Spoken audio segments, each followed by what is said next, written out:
আসসালামু আলাইকুম। প্রতিদিন রান্নার চ্যানেলে সবাইকে স্বাগত। তো আজকে আরেকটি নতুন রেসিপি নিয়ে চলে এসেছি। এখানে দেখতে পাচ্ছ পুঁই শাক আর নিয়েছি রুই মাছ। তো এই পুঁই শাকটাকে আমি সুন্দরভাবে কেটে ধুয়ে পরিষ্কার করে নিয়েছি। আর এখানে কিছুটা মশলা, কাঁচা মশলা কেটে নিয়েছি, যেমন পেঁয়াজ কুচি, লঙ্কা কুচি, রসুন থেঁতো করে নিয়েছি, আর নিয়েছি জিরেটা বেটে। তো চলো কিভাবে করি আমি মাছ দিয়ে এই পুঁই শাকটা। তো প্রথমে একটা কড়াইতে আমি কিন্তু কিছুটা পরিমাণ পানি দিয়ে দিলাম। তো এটাই শেষ আর এটাই শুরু, এই পানিটা। এরপরে আর পানি কিন্তু আমি অ্যাড করব না।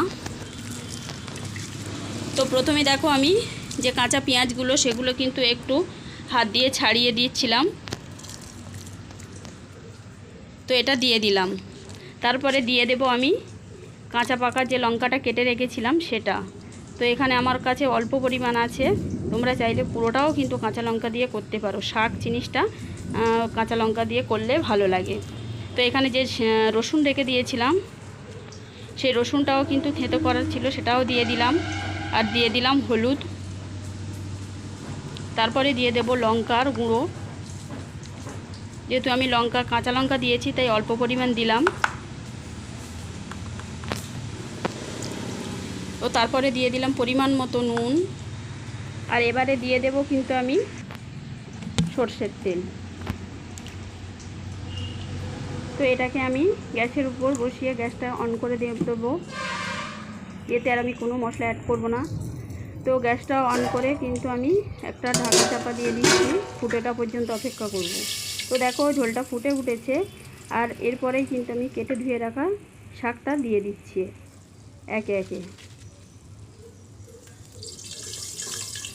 তো এখানে আস্তে করে দিচ্ছি, কারণ যেহেতু ফুটন্ত ঝোল আর ছিটকে আসার ভয়ে আমি এটাকে দুবার তিনবার ধরে দিয়ে দিয়েছি।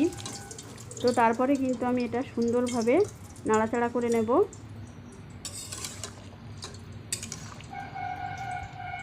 সুন্দর এখন দেখতে পাচ্ছ যে এটা অনেকটা পরিমাণ লাগছে। তারপরে কিন্তু আমি ক্যামেরাটাকে অফ করে একটু ঝোলের সঙ্গে ভালোভাবে মাখিয়ে নিয়েছি। তো দেখতে থাকো কীরকম লাগছে, তারপরে কিন্তু আমি দেখাচ্ছি। তো দেখো এইভাবেই সুন্দরভাবে মাখিয়ে নিয়েছি। আর এখন কিন্তু অল্প পরিমাণ ফোটা শুরু করেছে। তো তারপরে আমি কিন্তু ওটা ঢাকনাটা চাপা দিয়ে দিলাম, ফুটতে থাকুক। আর এই পাশে কিন্তু আমি একটা কালো কড়াই বসিয়ে দিয়েছি, তাতে কিন্তু মাছগুলো আমি ভেজে নিচ্ছি।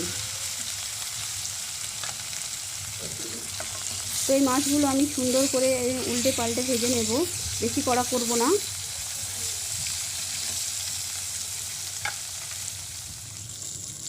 তো দেখো আমি এখানে কিন্তু এক পিঠ হয়ে গেছে, আর এক পিঠও সুন্দরভাবে ভেজে নিয়েছি। তো এখানে মাছগুলো কিন্তু আমার ভাজা হয়ে গিয়েছে, আর কিন্তু তুলে নিচ্ছি।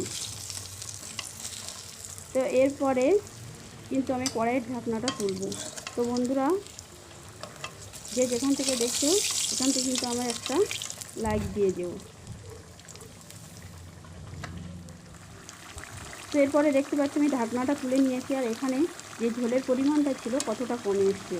তো তারপরে আমি যে বেটে রাখা জিরেটা ছিল কাঁচা, সেটা কিন্তু এখানে দিয়ে ভালো করে একটু ঝোলের সঙ্গে মাখিয়ে দিচ্ছি। ফের ভালো করে সবজিটাকে পুরো জিরে বাটা দিয়ে মাখিয়ে দিচ্ছি।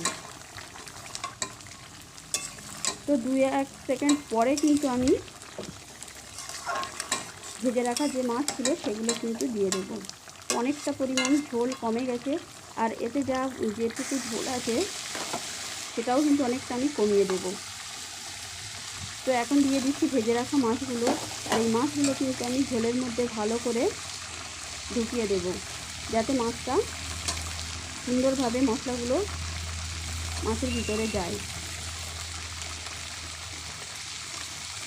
তো এটা ভালো করে চেপে চেপে কিন্তু আমি ঝোলের মধ্যে ঢুকিয়ে আরও কয়েক মিনিট ঢাকনা চাপা দিয়ে রেখেছিলাম।